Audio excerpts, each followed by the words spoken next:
Para sa akin, 100% sureball na magiging Senate President na ito si Win Gatchalian. Dahil today, si PBBM nag-announce na sa Kongreso na magkakaroon ng special session.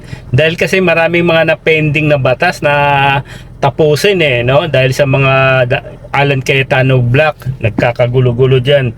So ngayon, bukod dun sa maayos na yung mga dapat gawin sa Senado, which is maghalal ng panibagong Senate President, which is itong si Win Gatchalian. Alam ko 12 pa lang sila ngayon, pero nagsabi na si Joel Villanueva na a-attend siya sa Wednesday pagka magkaroon ng special session. So ibig sabihin na plansa na yan. Hindi yan mag-a-announce si PBB kung hindi na na-plansa ng Senado na magiging 13 na. Okay? Kasi papasok na si Joel Villanueva. So ibig sabihin lang, bubuto yan, no? Babaliktad na yan, iiwanan ito si Alan Cayetano, no? Lilipat na sa Win Gatchalian Black kasi pati sila madadamay Alam natin sila Chis Escudero at saka si Joel Villanueva may mga kasong plunder yan, may mga pending na kaso sa ombudsman.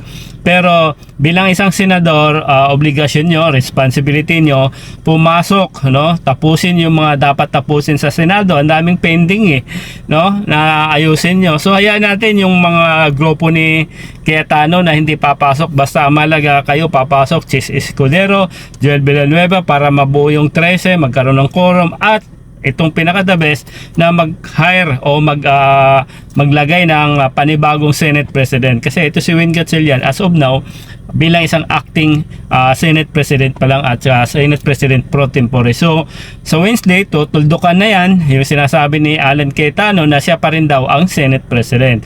So sa Wednesday, abangan natin dahil maraming magbabago, no? So talagang hindi natin masabi, last minute lang, di ba? Naalala nyo, lumabas si Chis Escudero, di ba? So nagkaroon ng quorum at napalitan at nabakante lahat yung committee. At ngayon naman, ito, magkaibigan Joel Villanueva at saka si Chis, siguro nag-uusap na yan, sila Zubiri, na gawin na natin para sa bayan. So yun yung ginawa. So itong magiging majority ngayon, Win Gatchalian Black is napakalupit. Sila talaga yung mga nagtatrabahong senador, no? May mga kaso dyan pero iba na po yung usapan yon.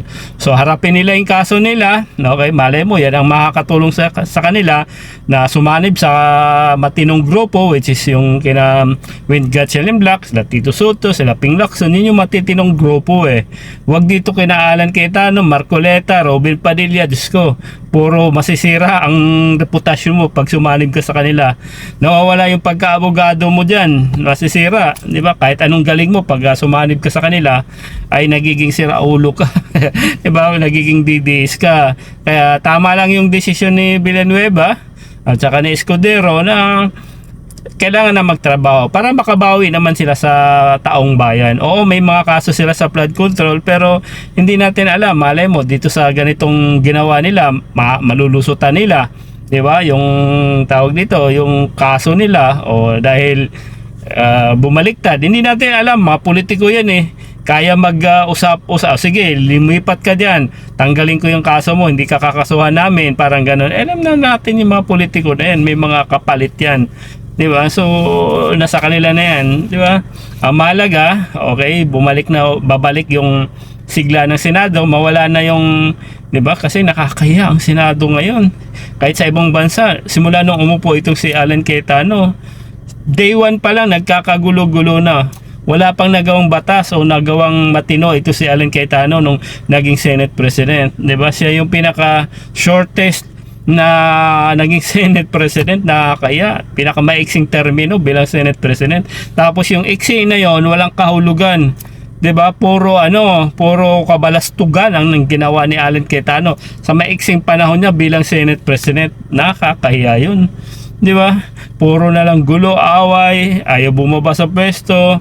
Di ba? Ay tandaan po natin mga kabibim, ito si Alan Cayetano is re-election yan. So di natin alam kung Senado ba ang tatakbo niya, senador o vice president o president. Delikado yan pag naging president, no? Baka mamaya hindi na isasara na niya yung buong Pilipinas.